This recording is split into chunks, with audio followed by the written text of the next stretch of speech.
Kumusta?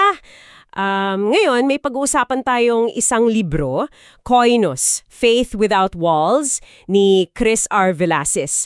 Ang misyon, himayin natin yung mga ideya nito. Tungkol sa pagbabalik tanaw sa diwa ng sinaunang simbahan. Pero para sa panahon natin ngayon. Kasi parang may tinutukoy itong parang pagkauhaw o kakulangan sa modernong simbahan. Tara, simulan natin. Oo. Medyo mapanghamon nga yung argumento na nilalatag dito.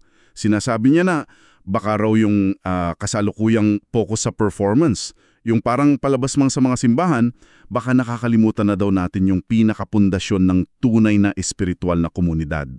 Titingnan natin kung ano ba yung alternatibong sinasabi niya. Okay, so unang punto pala dito, parang may diagnosis. May problema daw. Sabi dito, madalas daw yung simbahan natin ngayon, parang naging performance nga na pinapanood lang. Hindi yung buhay na sama-samang ginagawa. Gets mo? Marami daw dumadalo, oo, pero hindi naman talaga magkakakilala o hindi aktibo. Parang spiritual spectatorship nga raw. Naranasan mo na ba yung feeling na, alam mo yun, nasa loob ka ng malaking grupo pero para mag-isa ka lang? Parang ganon. Tama. At kaugnay niyan, diniin niya talaga yung pagkakaiba. Ano daw pinagkaiba ng simpleng pagtitipon lang yung congregation kumpara sa tunay na community? May term pa nga siyang ginamit unspoken ache. Parang isang hindi masabi pero nararamdamang paghahanap. Yung paghahanap ng mas malalim na koneksyon, ng pagiging belong ka talaga kahit pa ang dami niyang tao. Yun yung parang uhaw, ano? Oo, yung pagiging totoo siguro. Ayun. So, bilang sagot dito sa pagkauhaw na to, dito napapasok yung pinakapuso ng libro, yung konsepto ng koinos. Salitang Griego pala ito. Ang ibig sabihin, common or shared. Yung pinagsasaluhan. Dito galing yung koinonia o fellowship. Pero higit pa raw sa simpleng, alam mo yon, coffee-coffee lang after service. Ang koinos daw, hindi lang basta sama-sama. Pagbabahagi talaga ng buhay. Shared life. Pati mga problema, mga biyaya, parang family. Relasyon talaga ang focus, hindi ritual lang. Okay. Dito nagiging interesante. Kasi ang panawagan pala, parang malaking shift mula sa pagiging passive attendee lang, tungo sa active discipleship. Yung talagang kasali ka. Oo. Tapos, hindi lang yung pati yung leadership, sabi dito, dapat daw magbago. Mula sa masyadong centralized, yung parang CEO pastor. Yung model na ganun. Oo, yun. Tungo daw sa shared leadership, na parang bawat isa may papel. Every member is a minister. Sabi nga, at mula sa mga event lang na special, tungo sa pang-araw-araw na pagsasabuhay ng faith. Kasama yung iba, hindi lang linggo. Exactly. Araw-araw na buhay. Ngayon yung model ang sinasabi dito, hindi raw tungkol sa lugar, hindi importante kung sa bahay, sa building o kahit online pa yan. Ang mahalaga raw yung commitment, yung partisipasyon ng bawat isa. Nagbibigay pa nga raw ng mga practical frameworks, mga parang toolkits, worksheets, checklists daw, para sa mga simpleng pagtitipunan na may regular na rhythm. Salita, dasal, kainan, tapos misyon. Pinagsasama teolohiya at practical na gawain. Tama. Kasi ang pinaka-highlight talaga dito, yung relational focus. Yung pagtutok sa ugnayan. Ang paglago raw, sabi dito, hindi dapat sukatin sa laki ng building o dami ng upuan, yung seating capacity. Okay. Hindi pala sa dami ng tao. Hindi raw, kundi sa kakayahan mong magpadala at magparami ng disipulo, yung sending capacity.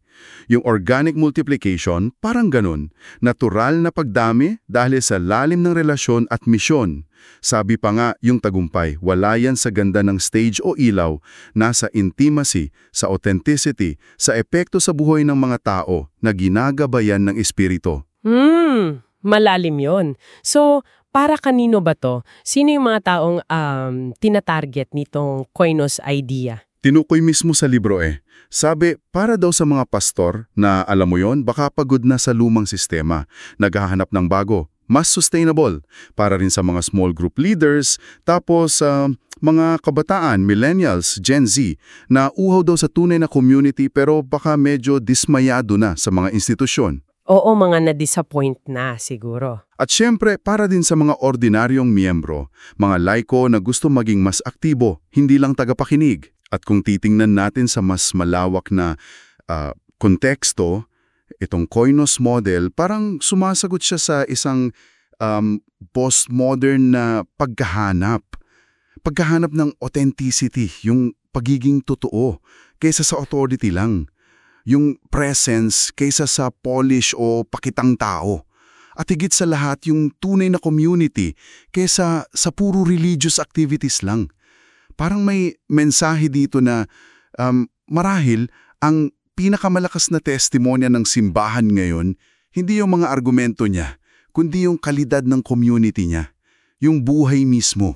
Grabe. So, ayun na nga, ang malaking hamon pala talaga na iniiwan nitong Koinos Faith Without Walls based sa napag-usapan natin ay yung muling pagtuklas sa simbahan. Hindi lang siya lugar na pinupuntahan, ano? Hindi lang building. Oo, kundi isang community na binubuo, isinasabuhay araw-araw. Isang pananampalatayang lumalabas sa pader. Faith without walls nga. Tama. At siguro, bilang pangwakas na pagmumuni-muni para sa iyo na nakikinig, ano kayang itsura kung yung sarili mong spiritual community, kahit saan pa man yan nangyayari, ay mas nakasentro sa mga mesang pinagsasaluhan, yung shared tables, gaya ng sabi sa libro, kesa sa mga entabladong pinapanood lang, yung mga stages. Anong pagbabago kaya ang maidudulot nun sa personal mong experience at sa inyong sama-samang layunin? Pag-isipan natin yan hanggang sa susunod nating paghimay.